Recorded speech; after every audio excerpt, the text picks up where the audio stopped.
ลายเซ็นโมเจ็ดเนาะลายเซ็นโมเจ็ด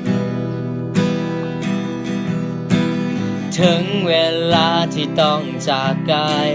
ได้เวลาไปตามความฝันแล้วเนาะเพื่อนเอ๋ยต่างคนต่างมีหอยยิ้มให้กันในวันสุดท้ายต่างคนต่างอวยพรคนบ้าแป๊บเดียวเด้อให้กันและกันโชคดีให้มีอนาคตที่สดใสเหลือไว้แต่ลายเส้นที่ประทับสลับกันจนบ่ฮู้ว่าเป็นของใคร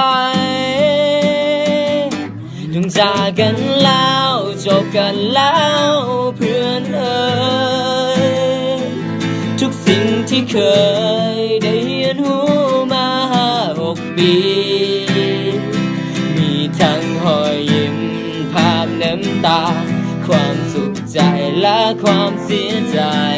ที่ขอให้ลายเส้นเหล่านี้